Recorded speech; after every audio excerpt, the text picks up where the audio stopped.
sarcophages et leurs ornementations, il ne voit que les peintures, il voit les dieux et les hiéroglyphes, mais il ne réalise pas qu'à l'intérieur il y a un être humain dont l'apparence est pratiquement la même qu'il y a 3000 ans.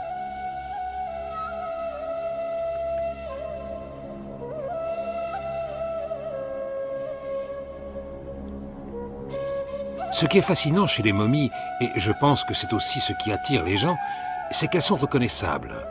On voit quelqu'un qui était autrefois pharaon, un roi égyptien mort il y a 3 ou 4 000 ans. Mais si on l'avait connu, on dirait « Tiens, voilà Séti, voilà Ramsès, on le reconnaît ». Il pèserait peut-être moins lourd, une momie pèse en moyenne 15 kilos à cause de la déshydratation, mais on le reconnaîtrait non seulement en tant qu'être humain, mais aussi en tant qu'individu. La plupart des gens ne connaissent pas les pharaons, mais imaginez que vous vous retrouviez face à Jules César, à Alexandre le Grand ou à Hélène de Troie.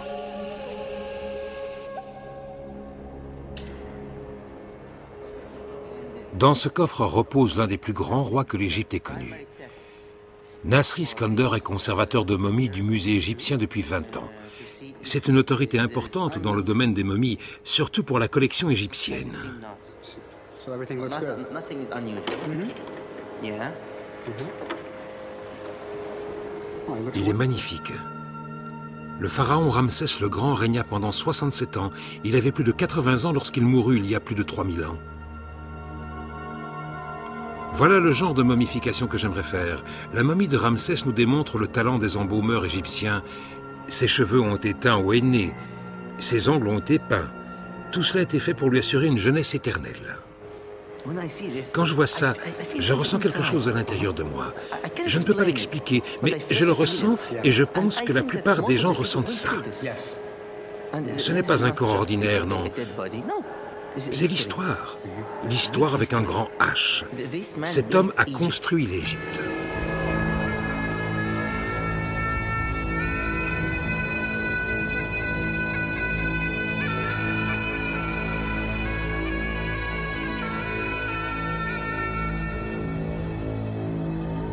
Finalement, les recherches de Breyer l'amenèrent sur la rive ouest du Nil, sur la terre des morts, là où se trouvent encore les temples des pharaons. Ce qui est incroyable, c'est qu'après 3000 ans, il nous reste non seulement les temples de pierre, mais également la chair et les os des hommes qui les ont construits.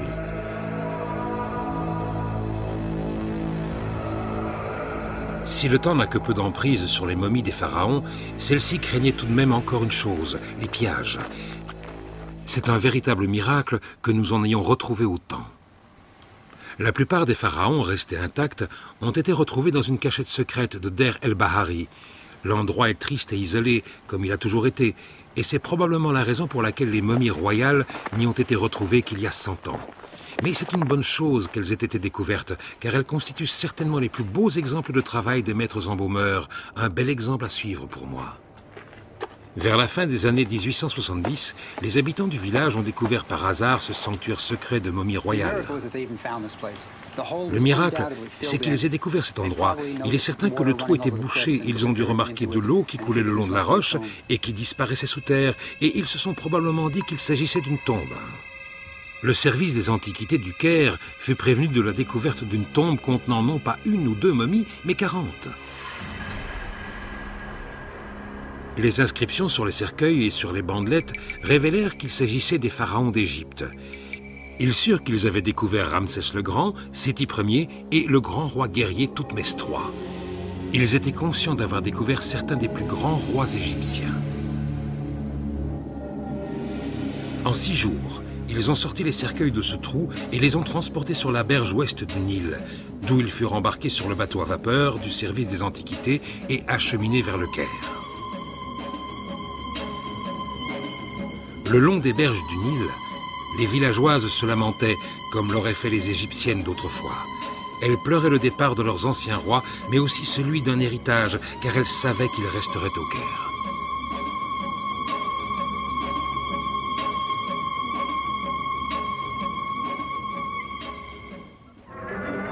Leurs anciens rois allaient cependant être vénérés d'une nouvelle façon, forçant un érudit comme Breyer à reconstituer chaque détail de leur dernier voyage rituel. Lorsqu'un roi venait à mourir, on amenait son corps sur la rive ouest du Nil, là où se trouvaient les embaumeurs. Les Égyptiens vivaient sur la rive est et ceux qui pouvaient se le permettre faisaient enterrer leurs morts sur la rive ouest. Le soleil se couche à l'ouest et ils associaient donc l'ouest avec la mort et ceux qui mouraient étaient appelés ceux de l'ouest. D'après les anciens textes, le processus d'embaumement prenait 70 jours. La première chose qu'il faisait, c'était enlever les organes humides. C'était pour éviter la putréfaction. Si on n'enlève pas toute l'humidité, le corps se détériorera rapidement. Les embaumeurs étaient de vrais experts. Ils étaient les seuls à connaître l'anatomie. Ils savaient où se trouvait le foie, l'estomac, et ils pouvaient les retirer par une petite incision. Ok, Bill, tu as un plateau? On retirait soigneusement chaque organe et on le plaçait de manière rituelle dans un récipient spécial appelé canope. Les anciens textes disent qu'ils rinçaient la cavité abdominale avec de la myrrhe et du vin de palme. On va donc s'y prendre de la même façon. Nous avons déjà recouvert l'intérieur de la cavité abdominale avec un linge sur lequel je vais déposer la myrrhe. Ça, c'est le vin de palme. Et voilà. L'ancien mot égyptien pour vin était « herp », comme le bruit d'un renvoi.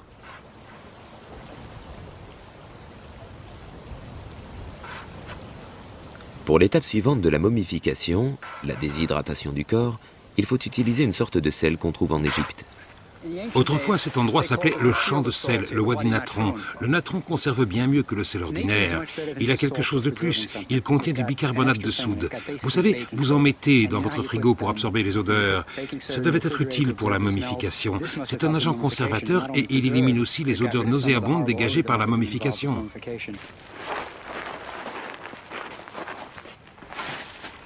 Il lui en faut une grande quantité, plus de 150 kilos en tout, pour être tranquille.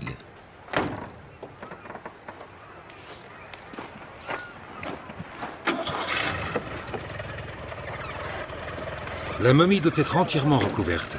Je vais donc plonger le corps dans le natron et ensuite je remplirai l'intérieur de la momie avec des petits sachets de natron.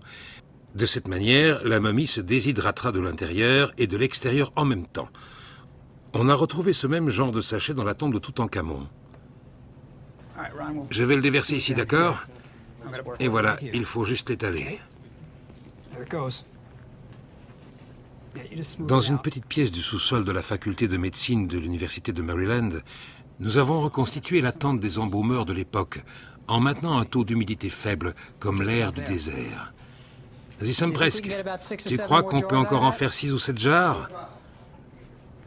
Ron, voilà le foie. Tu veux bien le poser sur le coin? Plus tard, on y ajoutera encore du natron.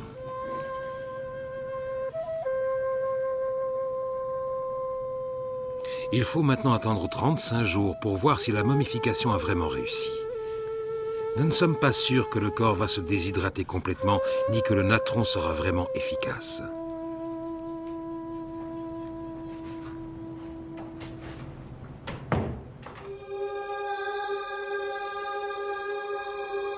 Quel que soit le résultat, ce fut une expérience scientifique de grande importance.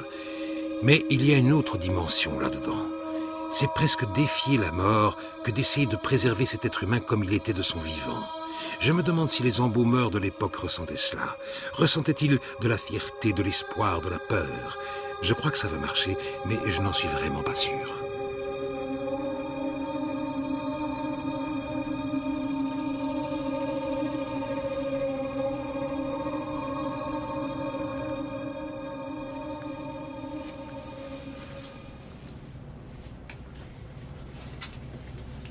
Les pieds sont en bon état, non? Il est vraiment desséché, c'est bien.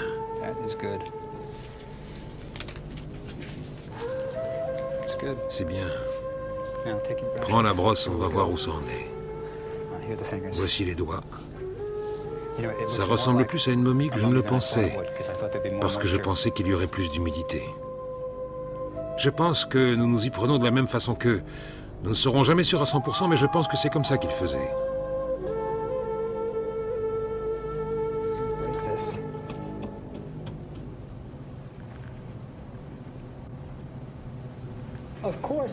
Je suis bien évidemment reconnaissant d'honneur. C'est toujours merveilleux pour quelqu'un de donner son corps à la science et j'espère qu'il aurait apprécié de savoir que ça fonctionne. Cependant, je n'en suis pas sûr, mais j'aime bien me dire qu'il aurait apprécié.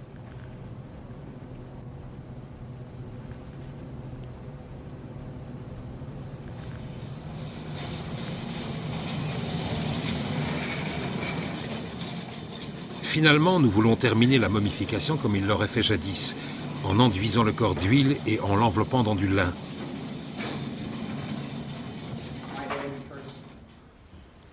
Ceux qui étaient assez riches s'offraient un prêtre qui portait le masque d'Anubis, le dieu de l'embaumement à tête de chacal. Les prêtres prononçaient des formules rituelles pendant qu'on enveloppait le corps. On mettait des onguents sur le corps, l'encens et la myrrhe servaient à le parfumer.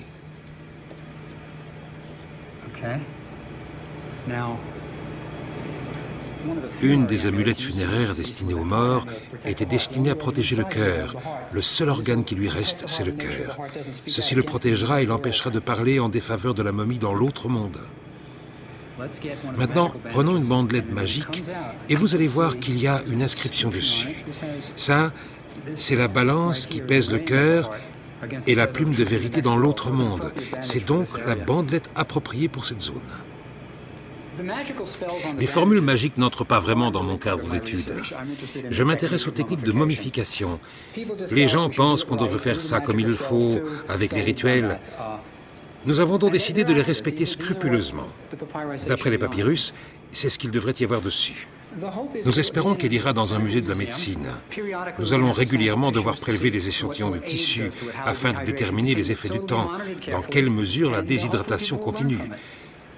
Elle sera donc étroitement surveillée et espérons qu'elle nous apprendra des choses. Ça m'a l'air bien. Il faut juste refermer les extrémités. Je pense que les soins que nous prodiguons à cette momie, ainsi que tout son processus de momification, sont certainement meilleurs que ceux de la plupart des momies de l'époque. Nous avons pris le temps de bien nous occuper de cet homme. C'est une bonne chose parce qu'il le mérite. C'est au tombeau qu'on procédait aux ultimes rituels de momification.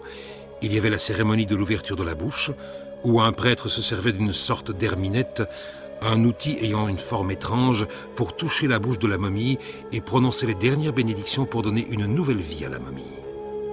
L'apport de cette momie moderne à la science ne fait que commencer. Elle continuera de nous informer sur le processus de momification dans les années et les décennies à venir. Nous ne pouvons qu'imaginer la réaction qu'auraient eue ces homologues antiques face à l'interminable fascination que nous avions pour eux. Nous auraient-ils maudits pour nos ingérences, comme l'affirment certains? Peut-être. Mais si c'est l'immortalité que les Égyptiens recherchaient, alors, mieux qu'aucun autre peuple dans l'histoire de l'humanité, ils ont trouvé l'immortalité dans le royaume de notre insatiable curiosité.